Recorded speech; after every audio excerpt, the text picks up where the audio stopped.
Guys, what's up? It's the top 16 qualifiers this weekend. That means the best 16 players from last season are going head-to-head, and the best 2 from this are going to be booking themselves into Gwent Open number 3. We're going to look at all their deck lists, and they're all going to be in the description below. Let's have it.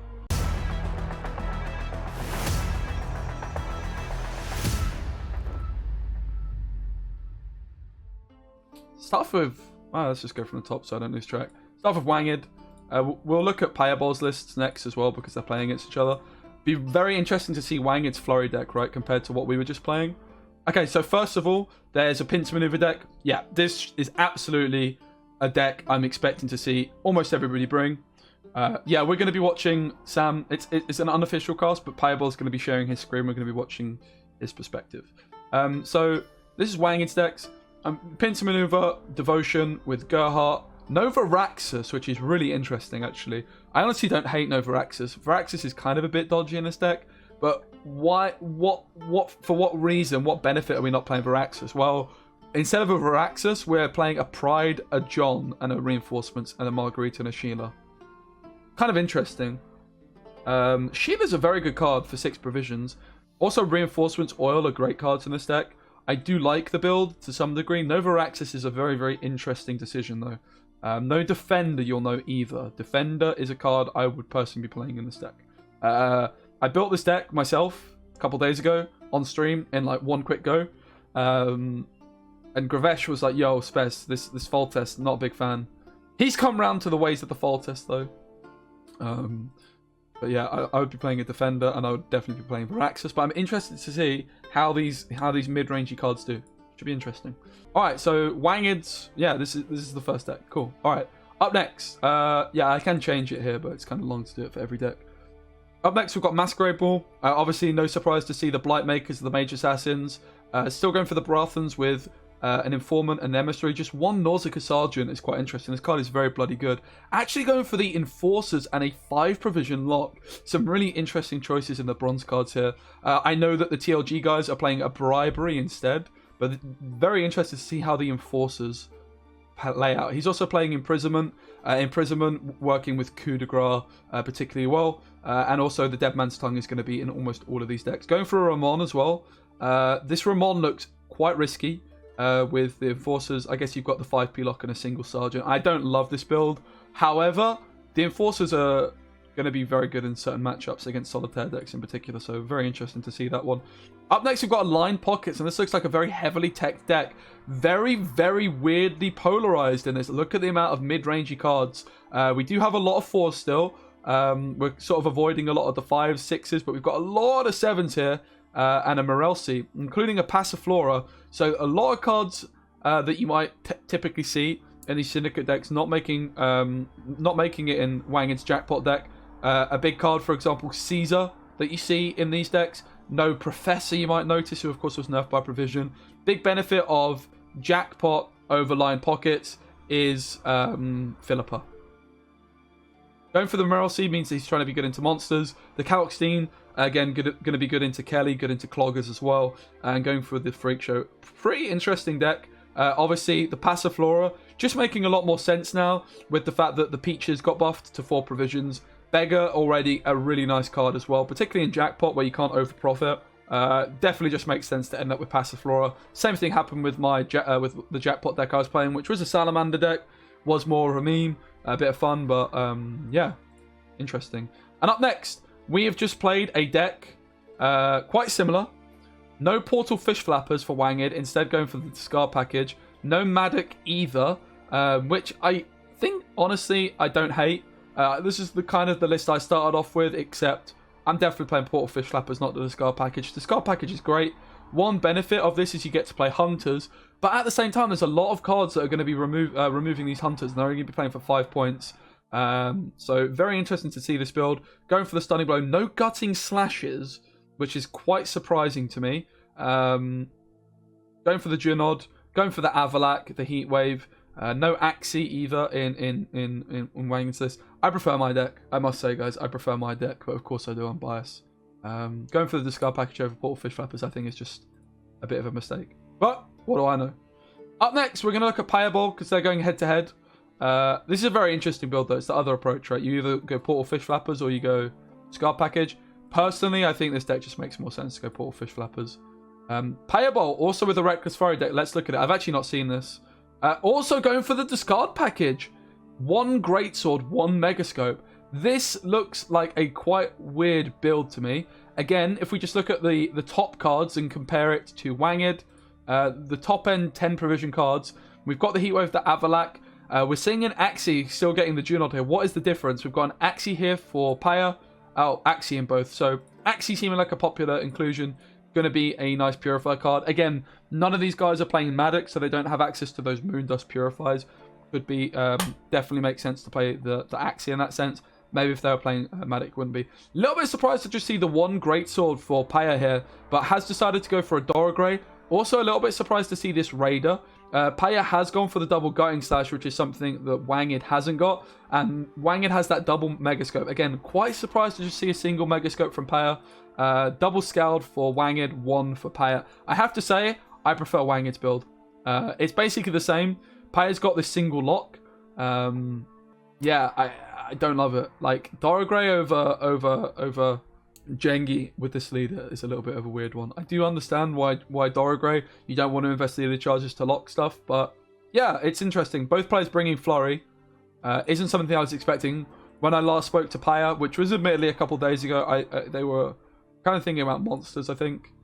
So yeah, very interesting start to these decks. We've got Imprisonment, no surprises here. You're going to be seeing a lot of Nilfgaard because, lo and behold, when you print cards that are gold for play for bronzes, the deck becomes overpowered. Double Sergeant, great to see that. I much prefer the double Sergeant, the double Hunter as well. Single Seditious Aristocrat for that Aristocrat tag, and this is the big inclusion. Previously, you would see cards like Vigo instead, but Bribery in the mirror can be ridiculous. Imagine a Bribery on a Brathans, right? It's just absolutely ludicrous the amount of points that can be. Yeah, I just like the Bribery. In a lot of matchups, it's just going to be good. Of course, it's a high roll card, but even if you low roll, chances are it's not going to be that bad. And Vigo, like, you just look at the Vigo here, it's just too many cards you're going to be hitting at random. It's just a very high rolly card. So again, Wangid didn't go for the Vigo either. He went for a Ramon, but then maybe made his bronze core slightly worse, I would say. I much prefer Paya's build, I have to say. Okay, up next, Pincer Maneuver, the double casting contest. Payable, also with the City Guard. I haven't seen this final list. Payable is a bit of a connoisseur of the double casting contest. I know you guys have been seeing me play it. I have been speaking to Paya about casting contest. It is a Smurf card in Devotion Shield, in Devotion Pincer. I have to say, I don't love this build though. There's 3 cards in particular that I really don't like in this. The Carabalista, terrible. The City Guard, as much as I love her, I'm not really sure why we've gone for the City Guard in this particular build. I guess maybe for a Kelly tech, but we don't actually have a Purifier anyway. Like, only playing 1 Bannard, only playing 1 Ballista is not for me, mate. Like, you want access to this Bannard boy in round 1. You don't want to be having to force yourself to assault into it. I don't love this build from Paya, I have to say. I don't like the Carabalista. Yeah. Just my 2 cents. I would personally ditch this. I would definitely be playing double Bombardment. I'd be playing double Bannard. I'd be playing double Ballista. Basically, these 5s here, I would ditch the Oil. I would ditch the Ballista. I would ditch the City Guard, and I would improve the Margarita to a Defender, and that's the same deck I have. Pride as a card I've gone off. I'm just playing Defender instead in the build I've got now. But having said that, again, very similar to what Wangid's done. Much less greedy, and rather than adding an extra gold card like a Defender, what I'm saying, or the Viraxis in Wangid's case, has these cards like Oil, Margarita, City Guard that are clearly tech options. But yeah, only playing 1 Ballista, 1 Bannard, 1 Trebuchet. Not a fan of Paya, I have to admit. Okay, but the Pincer deck just seems like the way to go for sure. And then we've got no surprise here. We've got a Jackpot deck. Morelsi again just suggests that they're trying to be good into Vi, good into Kelly as well. We have Kurt as well, which is going to be obviously again great into Kelly, great into Cloggers, which is Morelsi as well. I love the Caesar inclusion. Very brave in an open deck list format because, of course, people can play around it. They can kill your Siggy. But if you just look at the amount of Profit cards on offer, there is a pretty decent amount. You've got, I guess this isn't a Profit, right? This isn't actually a Profit card, so that's not great. But Urchins is a Profit card. This Bloody Good Friends is a weird one, isn't it? Wasn't expected to see that. I'm sure there's a reason for it.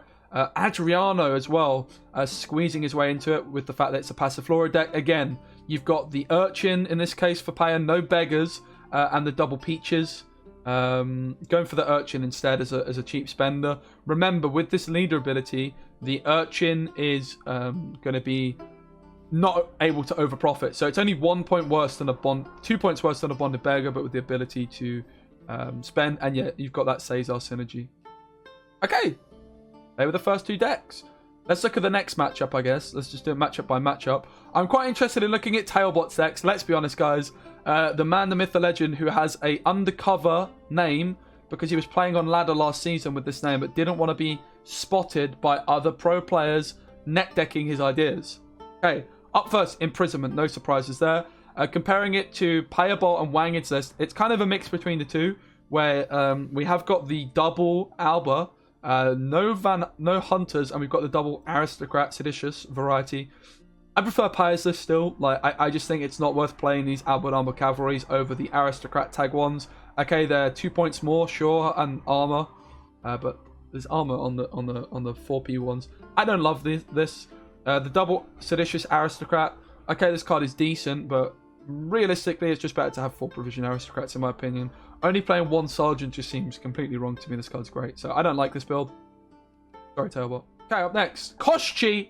Oh, this is a spicy deck, guys. Hello, Sunshine. What a deck from Tailbot. Instantly, I can see some interesting things, but one thing I will say that is of note, no She Who Knows. Not that surprising, honestly. She Who Knows, massive heatwave target. Instead going for the Ego and Ozora, you'll notice no Ego and She Who Knows in the same deck, because that is completely troll. You should never do that, guys. Please, please, please don't do that. Because the Ego obviously is going to be the tallest base power. The She Who Knows will remove it. Not too surprised to see no She Who Knows actually, but still going for Koshi. Koshi is just absolutely juiced with the buffs to lavas. I like this deck. Now Agora is a really interesting card. You might have seen in some of my decks I was trying to play a Purify to unlock my cards. This is just a nice way of doing it. You've got an offensive lock. It's a 7-point card. It follows the Thrive curve, and you can unlock your own cards. Why Agora? Well, again, I think the fact it's a 7 is very, very relevant. It follows the Thrive curve. We've got a Maxi, which I really like. I haven't been playing Maxi in a lot of my Koshi decks, but I have actually changed Koshi. Have changed my Koshi deck to play Maxi, because you really want to get this Koshi in hand. It's super important. If your Maxi shows you that you're never getting Koshi in hand, that means you can't cramp your Koshi, and that removes a lot of the power potential from the deck. Also interesting to see the Archspore finding a way into the deck with just a single Endrega Warrior. That is very, very high rolling indeed from Mr. Tobliat. We've got the Double Witch Apprentice, we've got a Squirrel, we've got a Bruxer. That is a weird one, guys, right?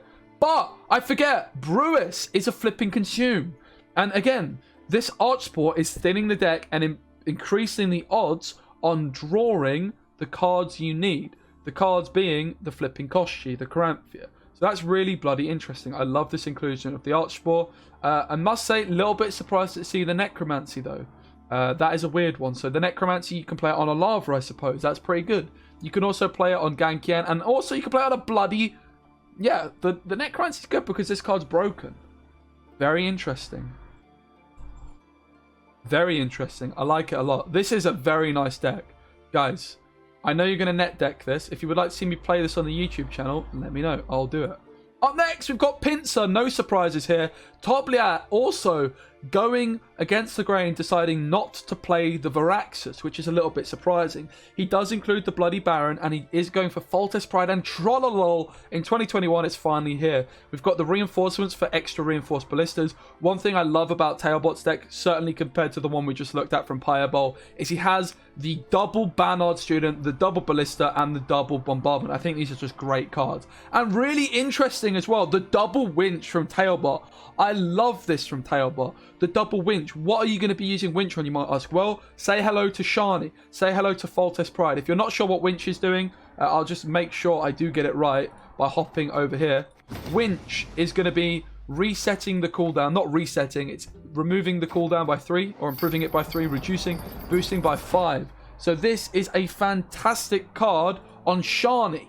Shani is going to be able to play things like Marines, Bannard Boys. That's really good. That's a big, big deal. Also, as well, on to the Foltest Pride. That makes Foltest Pride a lot more viable. And, of course, it's a Warfare card, so it's going to be reducing the cooldown on the Ballista. He's also got the Margarita for a lock. Again, no Varaxis in this one. No Foltest, which I must admit I think is a mistake. But going all in on the resupply. Finally, we're seeing resupply synergy in Gwent being relevant. That's great to see. Great job, CDPR. Give yourselves a pat on the back for reals. And as well, a Jackpot deck. Jackpot, the flavour of the month over the Pirates Cove. No Morelsi in this one. Tailbot, therefore, most likely going to be banning decks like Keltullus. He's going to be hoping to avoid decks like Cloggers and Keltullus. That could be a little bit of a tricky matchup for him, I would say. Okay, but we've got the Professor, despite being nerfed, still a great card. Still going for the Roland and Geller.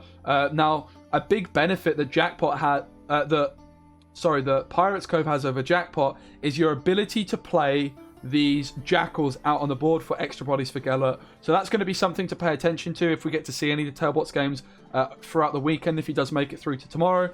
Yeah, obviously spending a single Jackal doesn't fit the Passiflora, which is a little bit surprising when you're playing double Peaches not to just go for the Passy. I don't like this build, I have to say. I say that, isn't this just better in Cove, guys? My feeling is this would be better as Cove. Okay, you don't get a Philippa, that's a big deal. But I feel like this deck would be better in Cove. I could be wrong. What do you guys think? Let me know. Thoughts, chat? I say I don't like it.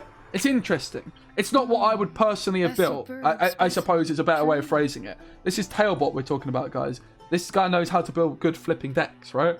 It's not what I would personally go for. It's an interesting build, though, and it makes a lot of sense. He's got the brothers. He's still valuing these. He's got the soul. Yeah, very interesting. A superb All right. specimen. And Truly. Tailbot is going to be playing against Spyby, who has a very similar lineup, I'm sure, to Payable. The key difference I'm seeing here is Spyby has stuck with his guns of going for Keltullus. Payable trying to avoid people targeting Kelly, which I think is a great idea. I actually had a discussion with Payable saying if I was playing this weekend, I would be going for a Kelly target lineup. Which, I mean, doesn't look like it would have been that good. There's quite a lot of Kellys. There's not a whole host, but there's quite a lot of Reckless Flurries. But let's look at the Kelly deck from Spyby. It's not going to be too interesting. Anything different? Couple of Witch Apprentices. Yeah, that's it. Cool. All right. Somebody has an ST deck. Well, let's look at that. We have a few ST decks, actually. We have some Gift. We have some Elves from Trusky and John Sally. Actually a surprising amount of ST. Right, let's look at another matchup, though, because these guys are heading head-to-head. Is there another matchup you guys would like me to look at? Let's look at Bart and Spelling Bee. Bart was in the chat just before. I'm quite interested in having a look at Bart and Spelling Bee's decks. Let's have a gander. Right, let's start off with Spelling Bee. We've got a Kelly deck. We've got an Imprisonment deck. No surprises. We're going to be seeing Jackpot, Imprisonment, Pincer. These are the top 3 decks. Is there anybody that hasn't brought these? One. Okay, no NR from Vlastelin. Instead going for SK and AQ. Weird champ. Not sure I see the logic in that. Bart has got Cove. Again, Cove counts. He's got all 3. Spyby's got all 3. Aluha has all 3. All 3 here from Akela as well. Line pockets, though. Syndicate is very nice in that it's got a lot of flexibility. Lord Triss has all 3. Spelling Bee has all 3, guys. John Sally doesn't have all 3. We're seeing Blaze of Glory. I think he's the only person bringing Blaze of Glory. That is interesting. No NR for John Sally. Kirpteen has all 3, but going for Imposter instead of Imprisonment. That still counts. Trusky, again, doesn't have it, but he's playing ST. It just seems like a weird choice, but who knows? Maybe it works for him. Whoever this is, my apologies, has all 3, but going for Inspired Zeal Commandos instead. But all 3 of those factions. We've got Tailbot, all 3 of these. Cams, all 3 of these guys. Payabot, all 3. And this guy here has, again, the Inspired Zeal. So, top 3 factions are Syndicate, Nilfgaard, NR, and then you pick your poison. Are you going to go for monsters? Are you going to go for Skellige? Are you going to go for ST? That is the meta, guys. That is the meta. If you want to see my meta tier list, I'm going to be bringing it after this weekend. I'm going to do it after I've watched this tournament take place. Probably on Monday, I'll record it. Tuesday, we'll do it. Trying it. What's up, mate? Thank you for raid. I hope you had a good stream. We are looking at the top 16 decks, mate. And there's some spicy decks.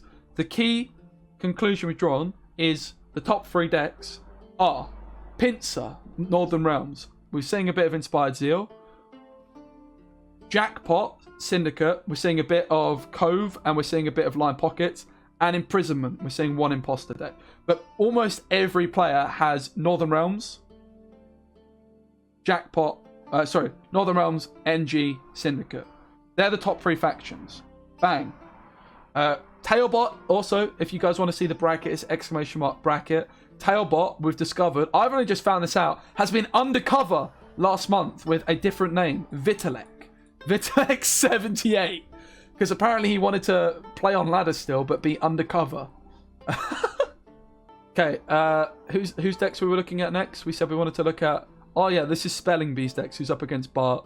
So Spelling Bee... Falabor! No, I don't want to look... No, Spelling Bee! Why are you playing Falabor, mate? Come on! It's 2021! How did I find out? Bart told me just now. And Spybee's playing against him, and Spybee knows that it's him as well. Yeah, because Spybee told me that he had Tailbot, and I was like, what? You're playing Vitalik, mate, and yeah. Okay, so Falabor in 2021. Guys, no. This is not acceptable behaviour. You could be playing flipping Varaxis, mate. I can't get behind this, I'm sorry. Oh, Foltest! Falabor! No. Alright, Jackpot. Up next. Morelsi. Again, this suggests that that Spelling Bee here is wanting to be good into monsters, I would say, and cloggers. 1 Peach. No Passy like we're seeing in a few of the others. Still going for the Poison Brothers in Jackpot, despite not having those extra bodies that you have in Cove. And instead, not going for Horse to E. Well, we have got the Caesar here. Caesar, exclamation mark, bracket, mate. Rush bracket. Double Tax Collector, what a card. I had a hot take about a month ago, at the start of last season, where I said this is the best card in the game. It was a hot take, but look, it's in almost every deck. It was a hot take, guys, alright? But like, this is just such a good card. You compare this to a Hunter. A Hunter is getting 1 damage every other turn. 1 coin straight away every turn. It is a hot take. It was, I said it trying to, in fairness, to be controversial, right? I said it to be controversial. Okay. Nilfgaard, we've got a Courier! Mate, broken card, guys. The Courier is overpowered. Yeah, the Courier and Gortha combo. So, also there's a Cantarella. So, Courier is like a mini Warrant, right? But it's important to remember there's a big difference. So, I've been playing my double Alza deck, which admittedly is a bit of a meme, but with Kahir. But I've got the double Alchemist, double Courier, and Courier is such a smurf card at 5 provisions. It really bloody is. If you're not sure what Courier does, you can play it on your own row and look at your top cards, which means you can manipulate what you're going to Joachim into in a Joachim deck, which is great. But moreover, in the front row, you look at the top 3 cards from your opponent's deck, working in a very similar way to Treherne, but you're not milling a card, okay? Why is that good? Well, it gives you intel into your opponent's hand. Like, let's say you Courier in round 1, you know what they're going to be top decking. But moreover, you can put a card at the top of their deck, you can Cantarella into it, you can also use your Gortha and use an Alchemist and steal it for carryover. And that is pretty ridiculous as well, because unlike Warrant, you guys know I'm a massive fan of Warrant. I think it's the most underrated card in Nilfgaard, I really do. Admittedly, it doesn't really fit that well into ball decks. Doesn't really fit into like your standard decks, but there's going to be a day where there's just a broken Warrant deck. Obviously, I play a lot of double Madoc myself, but Warrant shows the top card. If you play Warrant, your opponent sees what goes on top. It doesn't happen with a Courier, so there's an element of surprise. They can't like a Neuromancy into the card that you put on top because they don't know. And of course, a Courier can low roll. They could just be bad cards, but at the same time, a Courier can bloody high roll. And if you see, for example, the top card is great, and then the second or third card is good as well, you can put the third or second card on top, Cantarella into that, and then Alchemist into the second one. So the Courier can actually be better than Warrant in a lot of situations. I love this Courier inclusion. I think it's fantastic. Well played. They've almost made up for including a Falabor in their list, but not quite. Not quite. Can't accept that. And then we've got a Keltuddis deck, which, of course, has the OP Witch Apprentice inclusion. Yeah. Cool. All right, let's look at Bart's decks. Bartunya is also playing, I do believe, a Kelly deck. He has no surprises to see the 3 decks being Imprisonment. And a Henrietta for Bart. Love that. Oh, screen. Sorry. Thank you. Thank you. Oops. Anna Henrietta from Bart, taking off to Freddy. Great aristocrat. Really bad in certain matchups. It has to be said. The most interesting thing, the biggest reason not to play Anna in other factions is... Sorry, in this season compared to last season, Pincer maneuver. This is a 7-point card against Pincer. That is shite. It's crap. But it's a favoured matchup for Nilfgaard for sure. How favoured is it? That is going to be the question. Is this Anna going to be bad enough into Northern Realms that Northern Realms is then favoured? Probably not. But, I'd be a little bit scared about this Anna into Pincer maneuver for sure. So that's why you're seeing a lot of people like Paya, etc., not playing the Anna, right? This is a Green Knight inclusion in the Freddy lineup. This is just... I went to bed thinking there was a chance that Freddy was going to bring double Maddock, unironically. The deck was just kind of good into what all the things we wanted to be good into. The problem was it was bad into Uprising. I didn't feel great about it. I woke up the next morning and then I was like, yeah, for Spec, we're not playing double Maddock. We're playing Ball with Anna. And I looked at the deck, I was like, yep. Not going to argue with that. That seems like a great bloody choice. It's like, it was just a good deck. It was like, yep, sold. All right, again, double Witch Apprentice, Kelly, boring. We've got a Syndicate deck, Cove, going for the Boris. Still got the Professor in here. All 4 brothers, both the thinning dudes. 1 tax collector, no peaches in this one, because obviously you're not getting as many coins, you're spending them. Oh! Pincer Dandy! Very interesting from Bart. Not sure about Dandy in a Pincer deck. It's not something I've seen before. Dandy is a bloody great card. He's actually called Jaskier in Polish. Wait, I didn't know that. That's so cool. That's sick. Oh, wait, I kind of wish... I didn't know that. Okay, so that's why he's called Jaskier in the Netflix series. And not Dandelion. I love that. Because in the books, he's called Dandelion. I wish they just kept him called Jaskier. This is a really interesting build. Again, the double winch from Bart. Obviously, teammates with Mr... why is it sick? Because I didn't know. Because in English, he's called Dandelion. But in the Netflix series, he's called Jaskier. And I always wondered why he's not called Jaskier. But in the English translation of the books, he is called Dandelion as well, right? And in the games, he's called Dandelion. But that's why I'm saying it's sick. I didn't know he was called Jaskier. I didn't know that was the Polish name for him, right? It's just news to me. Yeah, double winch. Again, I love the double ballista, double Bannard, double trebuchet. The winch is a card I experimented around with. I've always loved the winch. I actually loved it in the charge decks.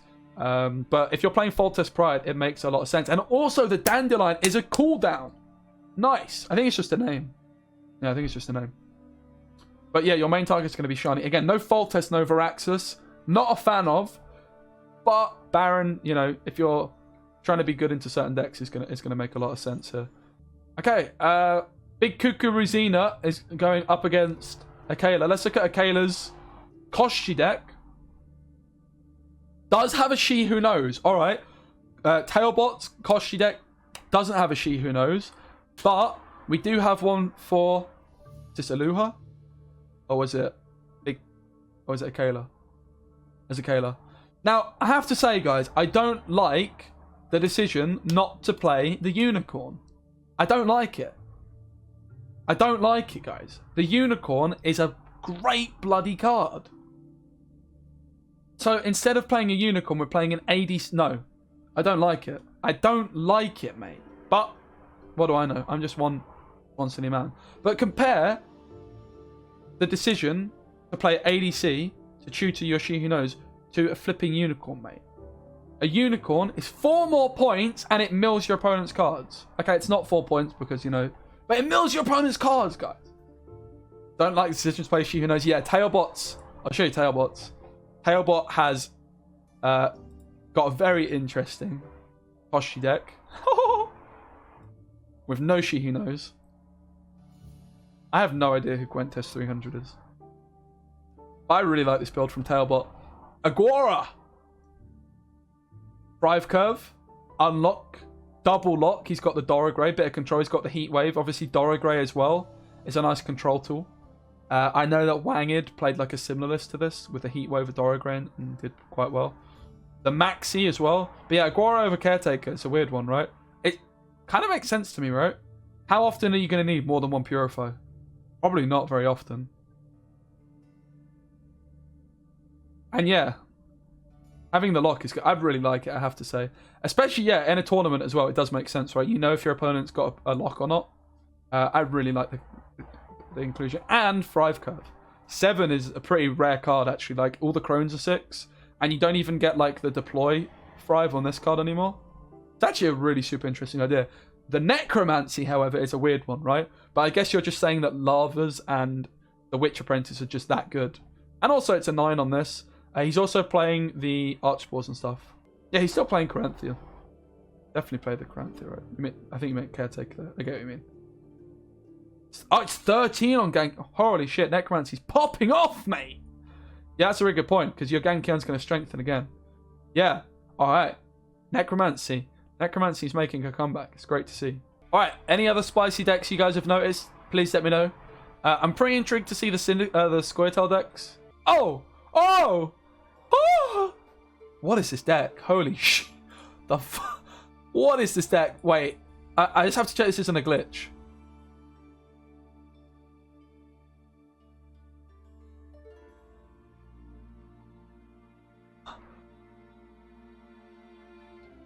We're playing Council. Cool. Heatwave. I mean, okay. I mean, it's important to remember that the Council and the Core are worth more points with this leader. But yeah, Heatwave no Nero isn't typical. Pella no Nero. Basically high roll, right? It's an interesting deck. Beckers. Basically against like a Foltest maneuver, you have to draw exactly Pella Heatwave, right? Or Pella Beckers, I guess. Alright, let's look at the other. Oh, sorry. Look at the other. Gwent Test, the legend. Everybody's favourite gamer. Also non-devotion. He actually has one of the Whisperers. I really like this card. Not mate. Holy shit. Look how badly polarized this deck is. This is a terrible deck.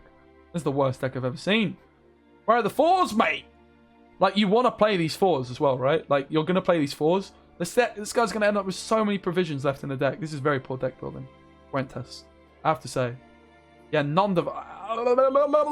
this is a bad build. I don't like it. Yeah, this is just a terrible deck. I'm sorry. I'm just going to say it out. This is the worst deck I've ever seen in a top 16 qualifier.